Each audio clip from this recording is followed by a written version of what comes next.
안녕하세요. 이번 시간에는 설비 보존 기사 필기 제4과목 공유함 및 자동화 문제 21번부터 문제 40번까지 보도록 하겠습니다. 자, 문제 21번을 봅니다. 제어량이 온도, 압력, 유량, 액면 등과 같은 일반 공업량일 때 발생하는 신호의 형태에 의한 제어는 그랬어요. 온도, 뜨겁고 차갑고 한 걸 나타내는 거죠. 압력, 압력 단위 면적당 작용하는 수직력으로서 표현이 됩니다. 그래서 이제 우리가 온도 게이지와 압력 게이지, 유량 게이지라고 하는 것이 있죠. 압력 게이지다라고 하면 압력이 이제 그 바늘이 압력 게이지가 있으면 이제 압력 게이지를 지시하는 바늘이 왔다 갔다 합니다.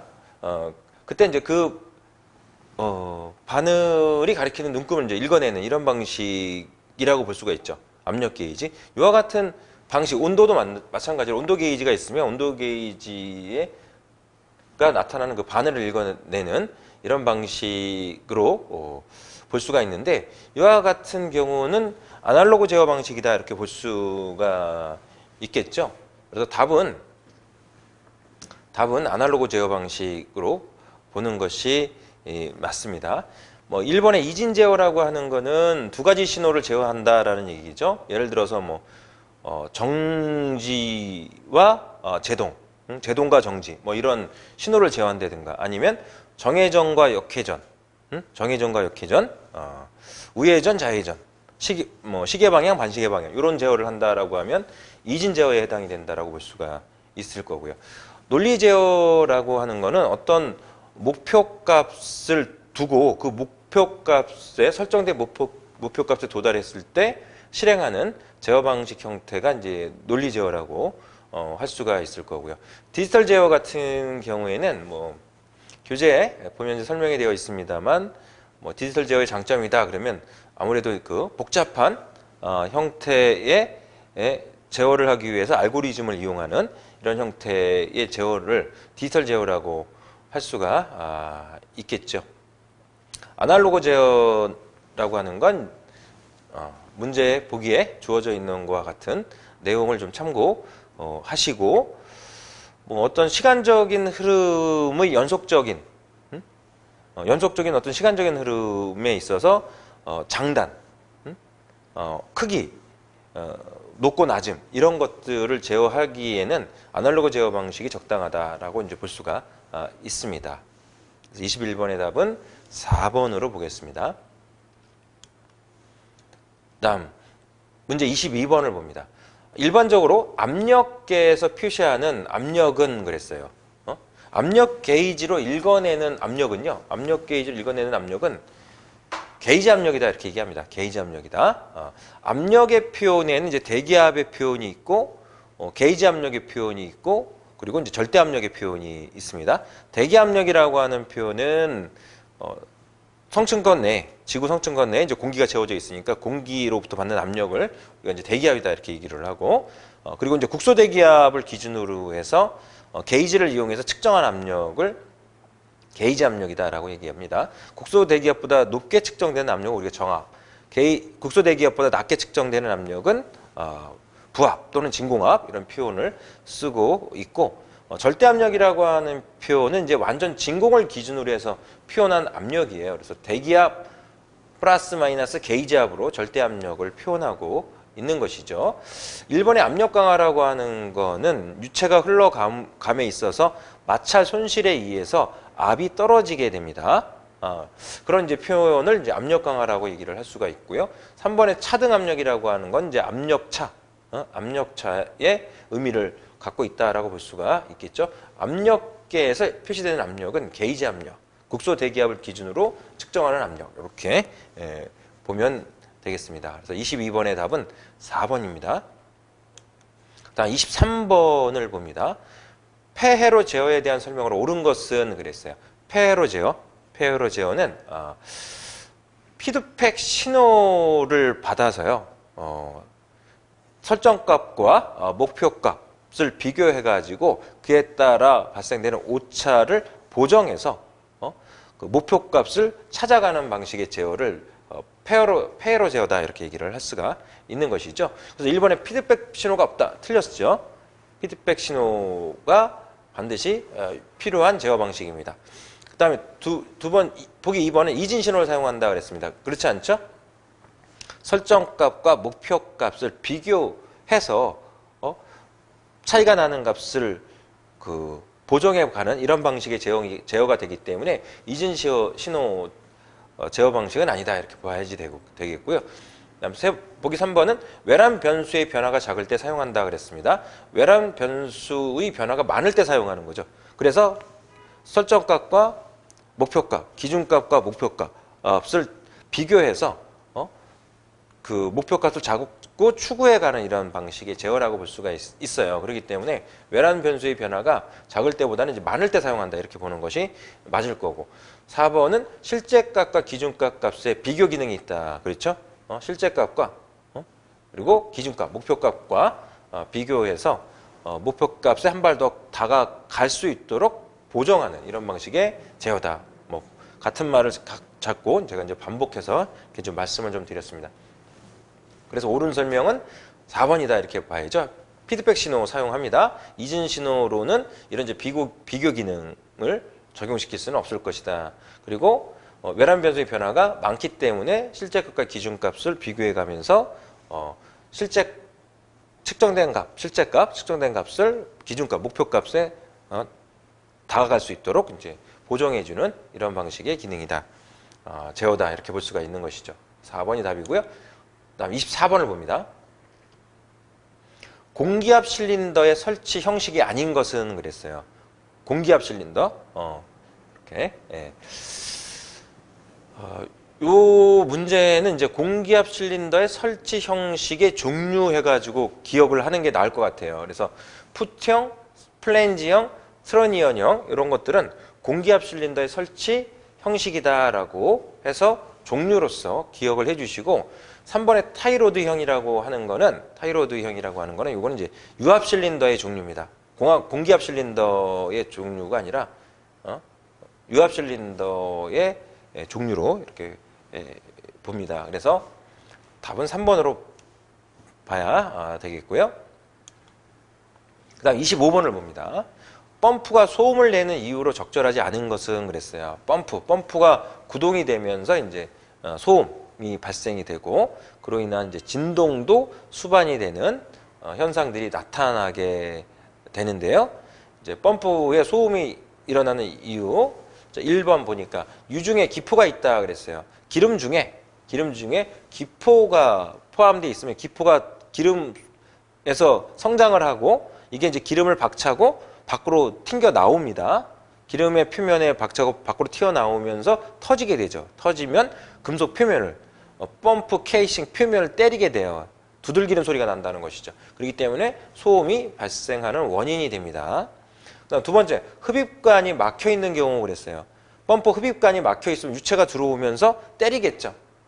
물이면은 워터 해머 같은 현상이 나타날 거고 기름이면 오일 해머 같은 이런 현상이 나타날 수 있어요. 물이 때리고 막힌 관을 물이 때리고 기름이 때리고 이런 현상들이 나타날 수가 있겠죠. 그러면 이제 충격, 소음, 진동이 발생하게 되니까 소음의 원인으로 볼 수가 있다. 그다음 3번은 펌프 회전이 너무 빠른 경우 점성을 갖고 있는 유체가 펌프에 의해서 이제 구동이 될 경우에 회전이 너무 빠를 경우에는 그런 이제 마찰 저항이 커지겠죠. 마찰 저항이 커짐으로써 소음이 발생을 하게 됩니다. 그다음 4번은 작동류의 점도가 너무 낮은 경우 그랬는데 점도가 높은 경우에 마찰이 더 커지게 되죠. 점도가 낮은 경우가 아니라 점도가 높은 경우에 펌프에 소음이 발생하게 되고 또한 이제 점도가 높은 작동류 기름인데 이게 이제 고속으로 회전을 하게 되면은 그 유동 저항에 의한 기포가 형성이 돼요. 기름 중에 이제 기포가 형성이 돼서 그 기포가 터져서 이제 공동부를 만드는 캐비테이션 현상과 같은 이런 현상이 발생이 될 수가 있어요. 점도가 높은 경우에 그런 경우에는 소음과 진동의 원인이 됩니다. 자, 그래서 소음을 내는 이유로 적절하지 않은 것, 그러니까 이제 4번 점도가 너무 낮은 경우가 아니라 점도가 너무 높은 경우 소음이 발생한다, 이렇게 볼 수가 있다. 그래서 25번의 답은 4번입니다. 다음 26번을 봅니다. 압력에 대한 설명으로 틀린 것은 그랬어요. 압력이란 단위 면적당 저항, 다시 말씀드리면 단위 면적당 수직력, 이런 얘기죠. 압력, 단위 면적당 수직력으로 표현이 됩니다. 대기압, 게이지압, 절대압력으로 표현되어진다, 이렇게 말씀드렸었죠. 1번 보니까 대기압보다 낮은 압력을 진공압이라 한다. 맞는 표현으로 볼 수가 있습니다. 우리가 압력 게이지를 이용해서 게이지 압력은 국소 대기압을 기준으로 해서 국소 대기압보다 낮다 그러면 부압, 진공압 이렇게 얘기하고, 국소 대기압보다 높다 그러면은 정압이라고 표현을 합니다. 보기 2번을 보면 게이지 압력에서는 국소 대기압보다 높은 압력을 정압이라 한다. 이제 맞는 표현이죠. 맞는 표현입니다. 다음 3번. 압력을 비중량으로 나누면 길이 단위가 되며 이를 양정 또는 수두라고 한다. 맞습니다. 감마분의 P, 감마분의 P, 비중량 분의 압력으로 이렇게 보면 압력의 단위는 뉴턴 퍼 미터 제곱, 비중량의 단위는 뉴턴 퍼 미터 삼성, 이렇게 해서 뉴턴, 메타 제곱 없어지니까 이게 이제 메타로 표현이 돼요. 이렇게 해서 길이 단위가 된다는 것이죠. 이걸 단위 중량당 압력 에너지라고 표현했죠. 단위 중량당 압력 에너지를 압력수도, 수도라는 표현 대신에 양정이라는 표현을 쓸 수가 있습니다.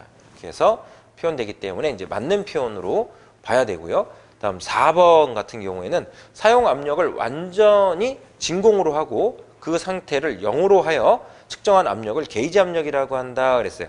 자, 완전 진공을 기준으로 해서 표현하는 압력은 게이지 압력이 아니라 절대 압력입니다. 그래서 절대 압력이라 한다, 이렇게 표현돼야 맞는 표현이고요. 말씀드렸듯이 게이지 압력은 국소 대기압을 기준으로 해서 측정한 압력이다, 이렇게 보는 게 맞습니다. 26번의 답은 4번입니다. 27번을 봅니다. 요동형 실린더가 아닌 것은 그랬어요. 요동형 실린더는 회전과 왕복 운동을 하는 실린더를 요동형 실린더라고 표현을 합니다. 1번에 이제 베인형 실린더, 베인형은 베인이라고 하는 그 날개가 로터라고 하는 회전체의 반경 방향에 꽂혀서 로터의 회전에 의한 유압류 또는 공기의 이송 형태의 실린더로 볼 수가 있습니다. 베인형이다 그러면 이런 이제 로터에 반경 방향에 이런 식으로 이제 베인이 꽂혀 있는 이런 형태를 생각을 해주면 되고, 로터는 회전을 하는 이런 형태가 되기 때문에 요동형 실린더의 종류로 볼 수가 있는 거고요. 피스톤형 실린더 같은 경우에는 실린더 속에서 피스톤이 상하 왕복 운동을 하는 이런 형태의 실린더가 될 테니까 요동형 실린더의 종류로 볼 수가 있고요. 스크류형 실린더 같은 경우는 스크류, 나사라고 봐야죠. 이런 이제 스크류가 있다 그러면 이런 스크류가 한 두세 개 정도가 쌍을 이루어요. 쌍을 이루면서 회전을 하게 되면 이제 유체가 이 사이를 따라서 흘러가면서 이동을 하게 되는 이런 형태가 될 텐데요. 이런 스크류형, 나사의 회전 형태의 운동을 취하기 때문에 요동형 실린더의 종류로 볼 수 있습니다. 그래서 보기에서 요동형 실린더의 종류는 베인형 실린더, 피스톤형 실린더, 스크류형 실린더가 요동형 실린더의 종류다 이렇게 볼 수가 있는 것이고요. 4번에 로킹 암형 실린더라고 하는 것은 잠금 실린더라고 얘기를 해요. 잠금 실린더. 그래서 요동형 실린더하고는 거리가 있습니다. 그렇기 때문에 답은 4번으로 봅니다. 다음 문제 봅니다. 자, 28번 문제 봅니다. 28번 문제. PLC와 같은 장치가 속하는 부분은 그랬어요. PLC, 프로그래머블 로직 컨트롤러, 이렇게 표현이 됩니다. 컨트롤러, 제어, 조정, 이런 표현이 되겠죠. 프로세서부에 해당이 됩니다. PLC 장치는 프로세서부에 해당이 된다, 이렇게 볼 수가 있다. 답은 3번으로 봅니다. 센서는 이제 검출부가 되겠죠. 센서는 검출부, 네트워크는 통신부, 동력 제어부는 전원부라고 할 수가 있습니다.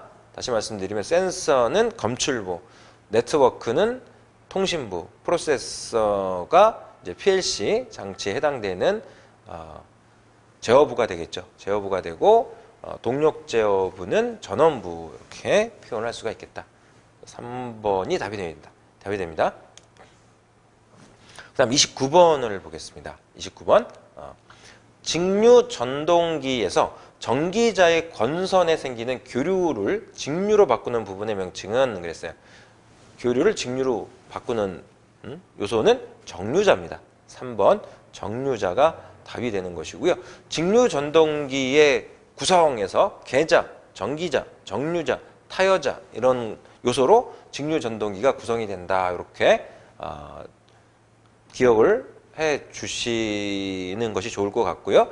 자, 교재 해설을 참고해서 보면은 계자라고 하는 부분은요, 고종자와 회전자를 이격시킨 공간에 회전기 동작에 필요한 자계를 확립하기 위한 것, 이렇게 이제 정리가 되어 있습니다. 자계라고 하는 표현은요, 자력이 활동하는 공간을 자계라고 얘기를 합니다. 그래서 계자 그러면 자계 확립을 위한 요소 이렇게 기억을 해두세요. 계자 그러면 자계 확립을 위한 요소 이렇게. 다음 전기자라고 하는 것은요, 교재를 보시면 회전 전기기기에서 주요한 동작을 하는 권선을 수용하고 있는 부분 이렇게 표현이 되어 있죠. 그래서 전기자는 권선 수용부 이렇게 기억을 하겠습니다. 전기자는 권선 수용부 기억을 해주시고, 그다음에 타여자라고 하는 거는요, 여자 전류를 축전지 등의 다른 직류 전원으로부터 전류를 흘려보내는 것을 타여자라고 얘기를 하는데, 직류 전원을 흘려주는 것 이렇게 기억을 하겠습니다. 타여자하면 직류 전류를 흘려주는 것, 이렇게 계자하면 자계 확립을 위해 필요한 요소, 전기자다라고 하면 건선 수용부, 이렇게 정류자다라고 하면 교류를 직류로 바꾸는 부분, 타여자다라고 하면은 직류 전원을 흘려주는 것, 이렇게 해서 정리를 하겠습니다. 29번의 답은 3번입니다. 다음 30번을 봅니다. 밸브 내부에서 연속적인 진동으로 밸브 시트 등을 타격하여 진동과 소음을 발생시키는 현상은 그랬어요. 체크 밸브라든가, 체크 밸브가 아니라 이제 감압 밸브 또는 릴리프 밸브와 같은 압력 제어 밸브죠. 압력 제어 밸브 등에서는 자려 진동 현상이라고 해서요. 밸브 시트를 이제 두들기는 것과 같은 진동과 소음이 일어나게 되는 현상이 있습니다. 그 현상을 채터링 현상이라고 얘기를 하죠. 자려 진동 현상이라고 얘기를 합니다. 또는 자력 진동 현상, 자려 진동 현상 이런 표현을 쓰고 있습니다. 1번의 이제 공동 현상이라고 하는 거는요, 캐비테이션 현상을 얘기하는 것이죠.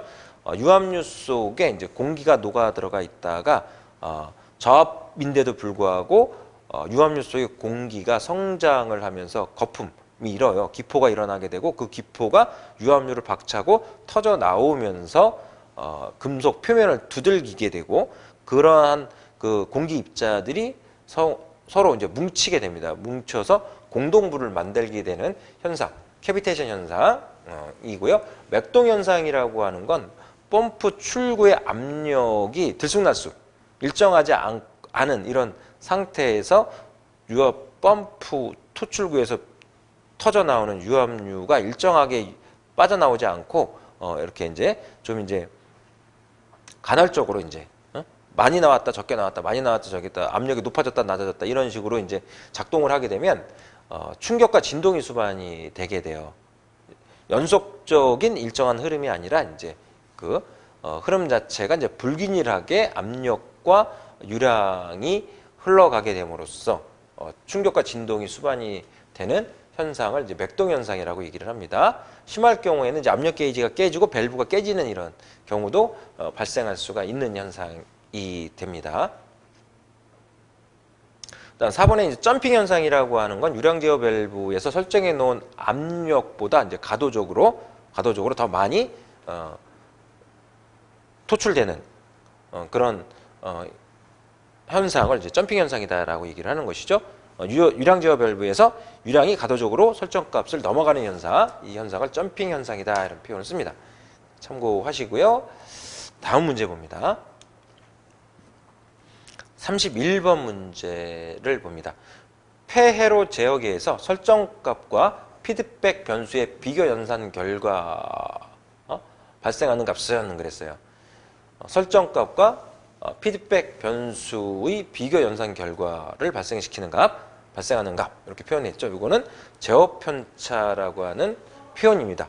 제어 편차 이렇게 해서 봐주시면 되겠고요. 1번 이제 외란이라고 하는 표현은요. 제어 대상에서 직접적으로 변화를 주는 값이에요. 제어 대상에서 직접적으로 변화를 주는 값. 이건 이제 외란이라고 얘기를 합니다. 기준값이라고 하는 표현은요. 보기 2번에 기준값이라고 하는 표현은 제어계를 동작시키는 기준이 되는 값입니다. 제어계를 동작시키는 기준이 되는 값, 기준값 이렇게 보고요.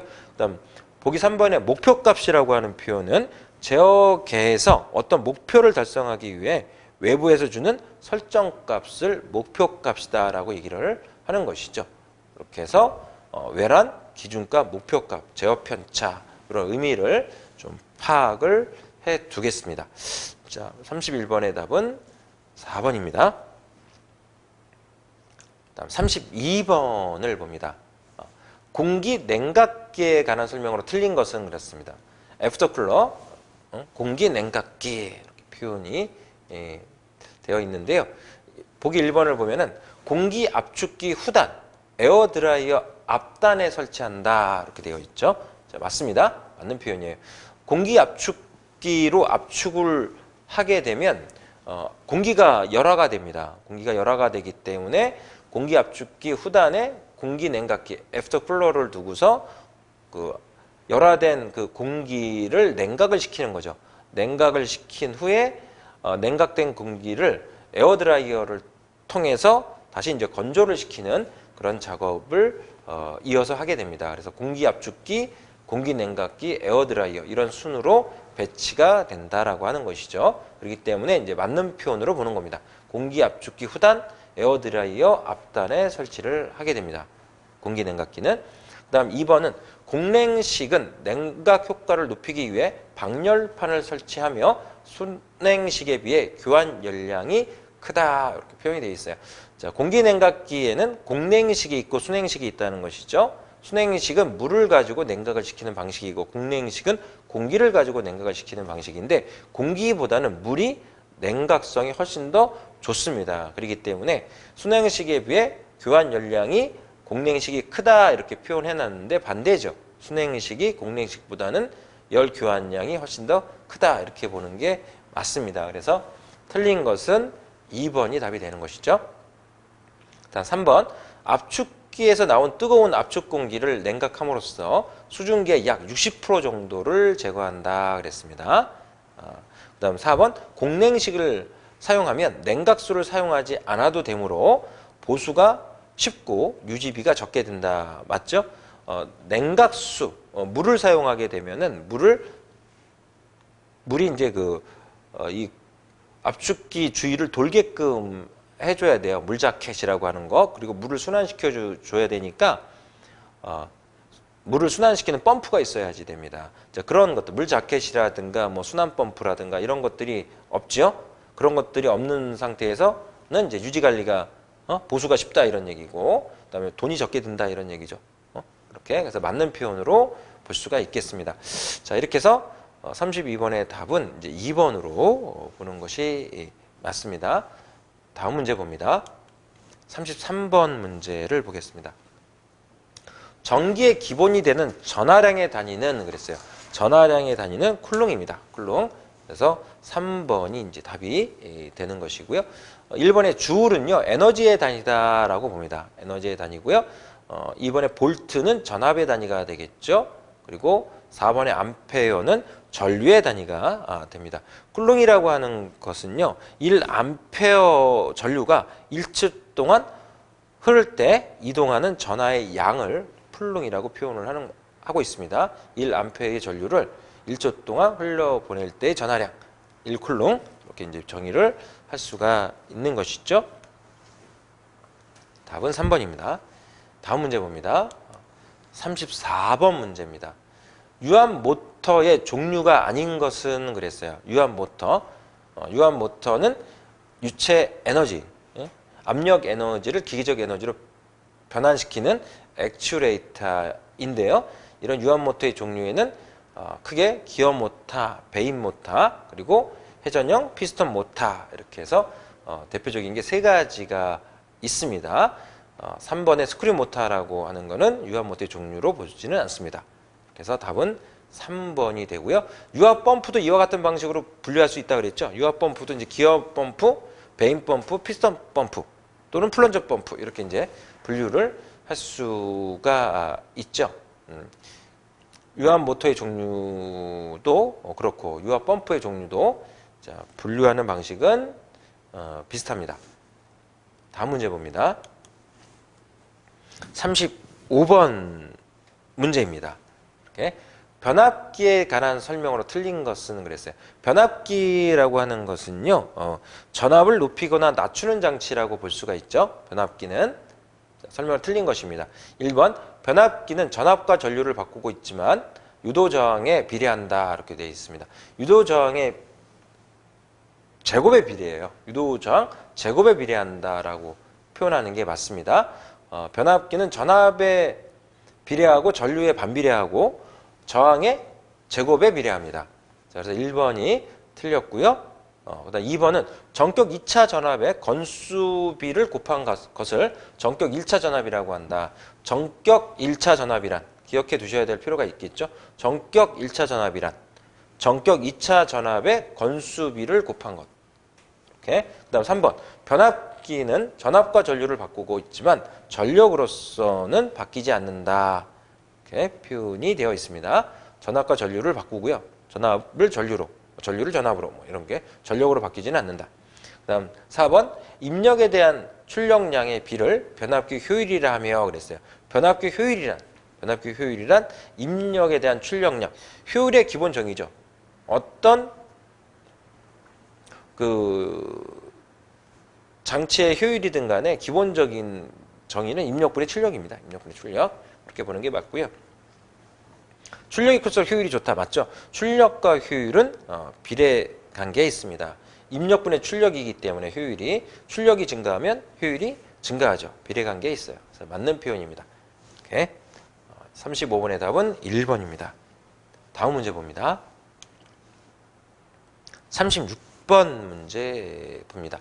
실린더에 인장 하중이 걸리는 경우 피스톤이 끌리게 되는데 이를 방지하기 위해 인장 하중이 걸리는 측에 압력 릴리프 밸브를 이용하여 저항을 형성한다. 이러한 목적을 위해 사용하는 밸브는 그랬습니다.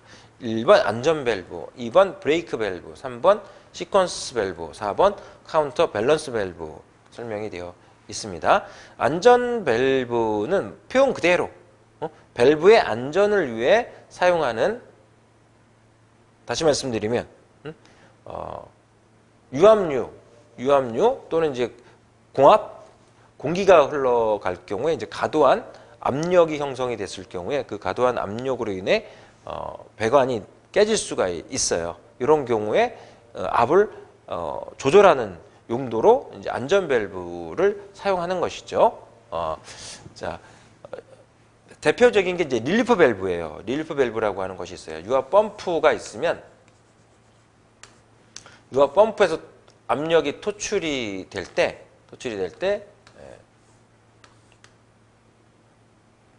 릴리프 밸브를 설치를 해가지고 토출 압을 제어를 해줘요.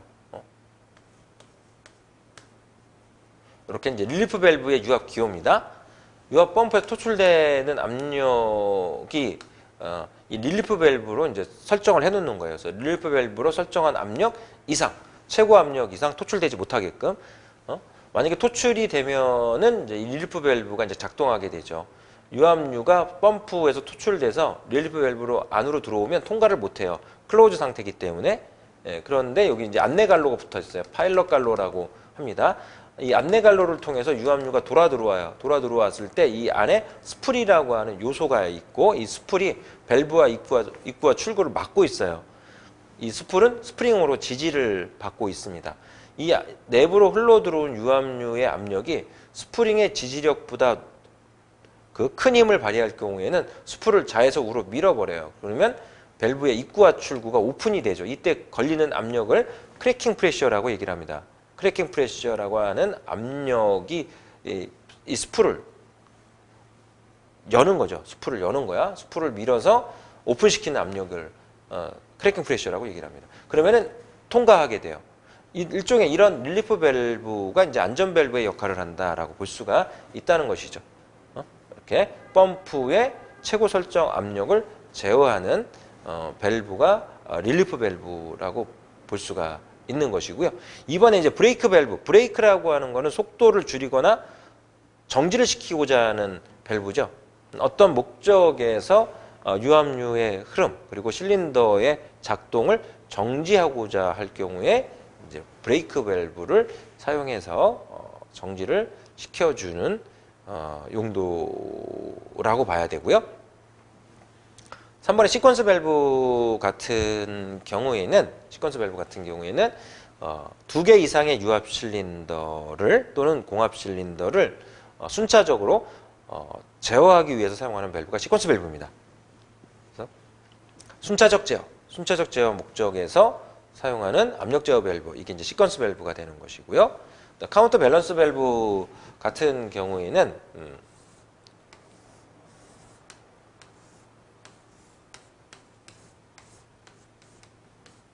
유압 실린더에 피스톤, 로드에 이렇게 이제 하중이 매달려 있어요. 그리고 유압류가 이렇게 흘러 들어옵니다. 그럼 유압류가 차죠. 유압류가 차고 피스톤을 이제 누르게 돼요. 그렇죠? 이때 이제 W의 하중이 매달려 있으니까 W의 하중이 이 로드를 당기는 이런 인장 효과가 있죠. 인장 효과가 있어. 인장 효과가 있기 때문에 이 피스톤이 쾅 떨어질 수가 있습니다. 그래서 쾅 떨어지지 못하게끔 하기 위해서 이제 카운터 밸런스 밸브를 여기에 이제 설치를 해줍니다. 설치를 해줘요.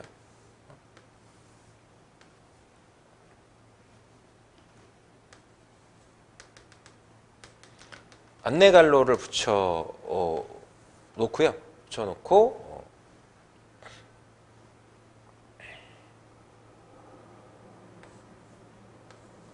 체크 밸브를 붙여요. 체크 밸브를 이런 식으로 체크 밸브를 붙여 놓습니다.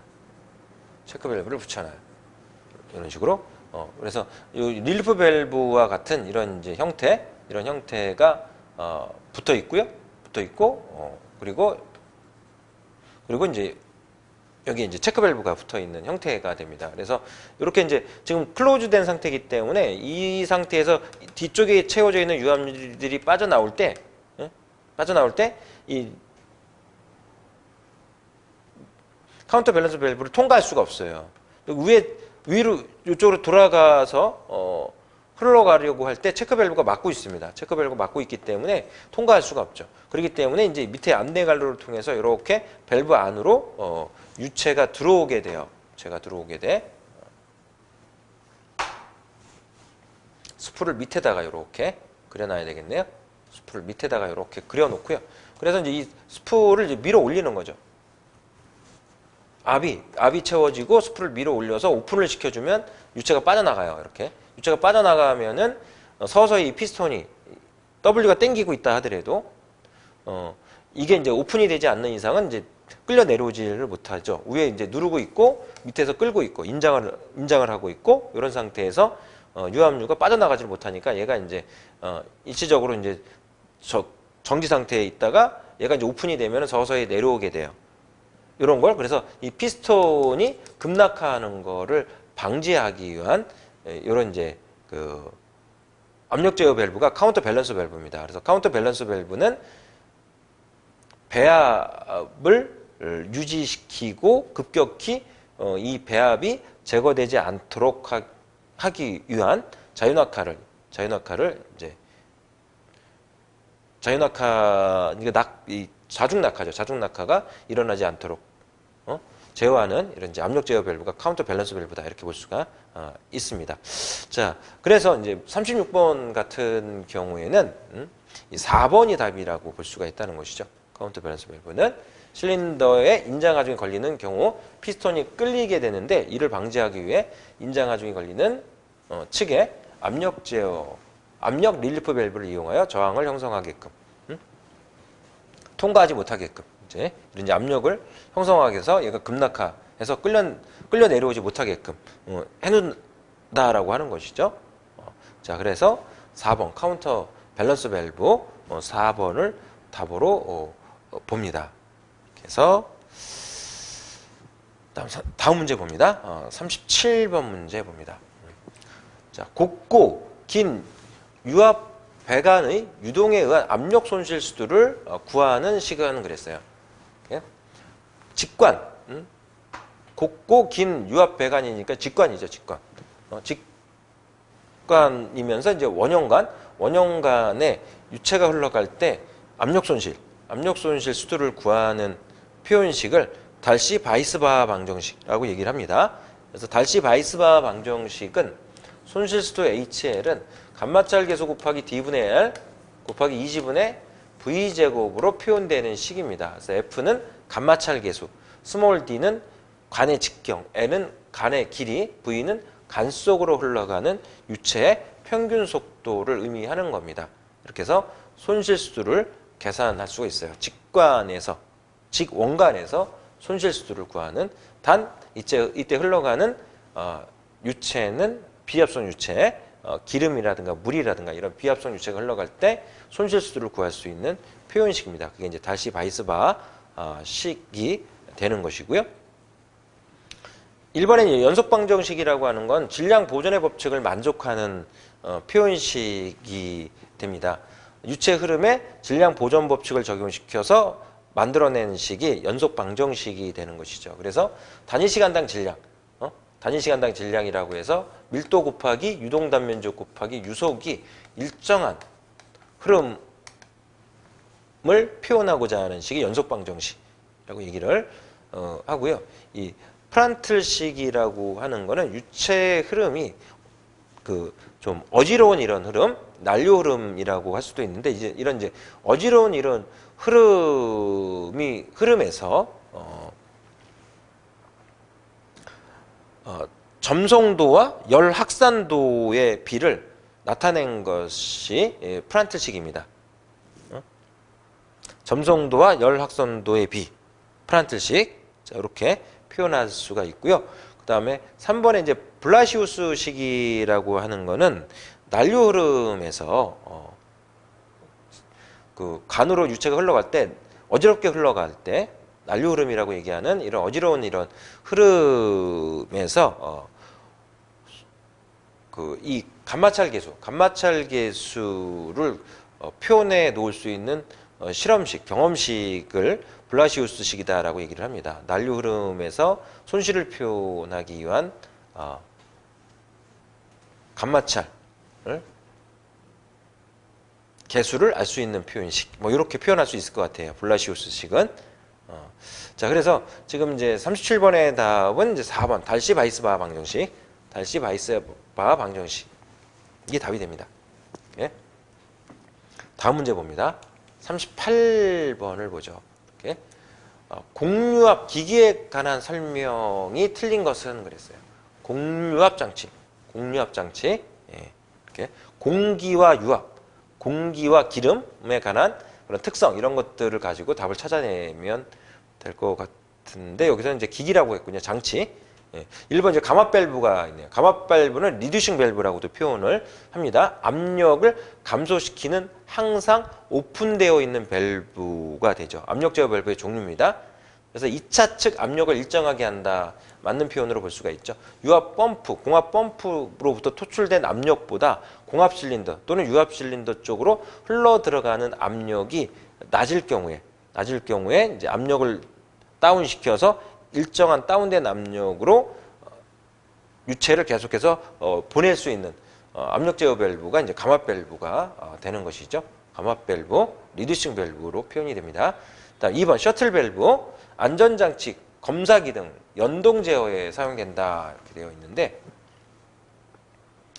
이 셔틀 밸브는 이제 연동 제어가 아니라 이제 OR 제어에 사용을 합니다. OR 제어, OR 제어에 사용한다 이렇게 표현할 수 있을 거고요. 셔틀 밸브는 입구가 2개고 출구가 하나인 밸브예요. 입구가 2개고 출구가 하나인 밸브로서 높은 압력, 높은 입구 압력에 자동적으로 출구가 연결돼서 유체의 흐름을 허용하는 밸브가 이제 셔틀 밸브입니다. 자, 그렇기 때문에 이제 2번이 틀렸죠. 연동 제어가 아니라 OR 제어에 해당이 된다 이렇게 볼 수가 있습니다.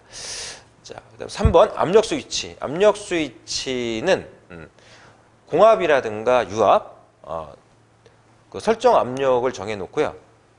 높은 압력, 설정된 고압의 압력을 세팅해 놓고 공압이 걸리든 유압이 걸리든 간에 설정된 압력에 도달하게 되면은 감지하는 그런 스위치가 압력 스위치다라고 볼 수 있습니다. 공기 압력 신호를 전기 신호로 변환하는 이런 이제 역할을 하기도 하고요.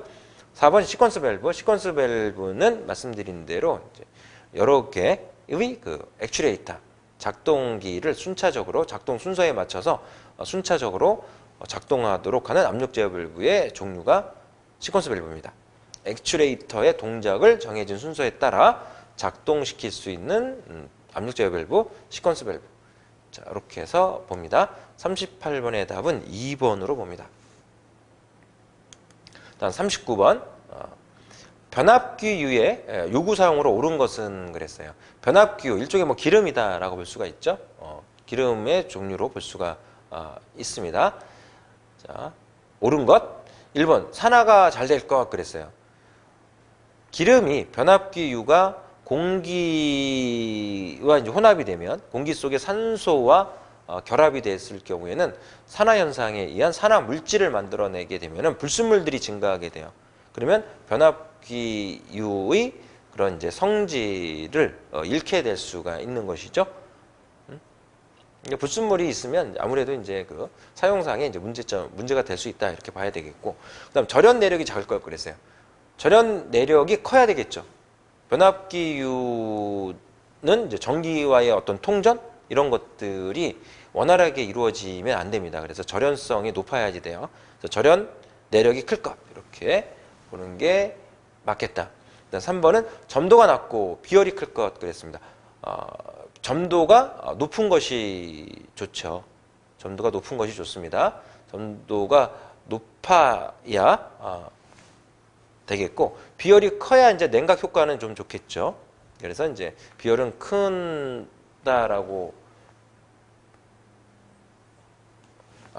다시 말씀드리면 점도가 낮은 것이 좋네. 그래야 이제 유동성이 좋죠. 변압기의 유동성적인 측면에서 보면 점도가 낮은 것이 좋네요. 점도가 높으면 이제 유동성이 불량하기 때문에 이제 그런 측면에서는 좀 적당하지 않습니다. 그래서 점도가 낮고 비열이 커야 이제 열을 잘 외부로 배출시킬 수 있을 거죠. 냉각 효과 이런 것이 양호하다라고 볼 수가 있습니다. 그러니까 이제 3번이 맞는 거로 이렇게 봅니다. 점도가 낮고 비열이 클 것. 맞는 거로 이렇게 봐야 될 것 같고요. 4번. 인하점과 응고점이 낮을 것 그랬어요. 이렇게 인하점이 낮으면 화재가 일어날 가능성이 높습니다. 변압기유가 누출이 되거나 그랬을 때 뭐 주변에서 어떤 다른 뭐 그라인드 작업이라든가 용접이라든가 이런 작업들을 하고 있을 때 이제 불꽃이 튀게 되면은 인하점이 낮으면 화재가 발생할 수 있기 때문에 인하점은 높은 게 좋고요. 응고점은 낮은 게 좋고, 응고점은 낮아야 응고가 일어나지 않죠. 굳지 않는다는 얘기야. 응고점이 높아버리면 이제 응고가 일어날 가능성이 높다 이렇게 볼 수가 있을 것 같고, 응고점이 낮으면은 응고가 이제 잘 일어나지 않는 거로 이렇게. 변압기유는 아무래도 이제 그 열화가 될 수가 있기 때문에 이제 냉각을 시켜야지 된단 말이죠.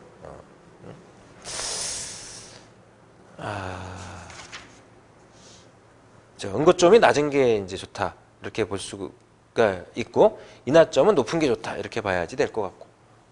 그렇죠. 그래서 4번은 이제 틀렸다. 인하점이 낮을 것. 이것 때문에 틀렸다. 그리고 절연 내력이 커야 된다. 산화가 잘 일어나면 안 된다. 이렇게 봐야지 맞는 표현으로 볼 수 있는 겁니다. 39번의 답은 3번 이렇게 보겠습니다. 다음 문제 봅니다. 40번 문제 봅니다. 40번 문제. 공유압 장치의 전기 시퀀스 제어 회로를 설계할 때 고려 사용으로 틀린 것은 그랬어요. 시퀀스 제어다라고 하면 이제 순차적 제어, 정해진 순서에 맞춰서 이제 순차적으로 제어가 일어날 수 있도록 해야 하는 그런 이제 회로인데요. 자, 1번을 봅니다. 대상 시스템의 동작 순서는 고려하지 않는다 그랬어요.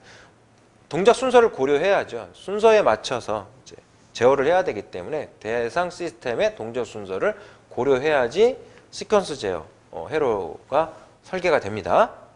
그다음 두 번째, 비용, 설비 관리자의 수준이 고려되어야 한다 그랬습니다. 이 관리자의 수준이 높으면 시퀀스 제어 회로 자체를 좀 더 이제 퀄리티 있게 이렇게 작성을 하게 되면 그에 따른 이제 비용은 좀 높아질 수 있지만 이제 관리비는 설비 관리비는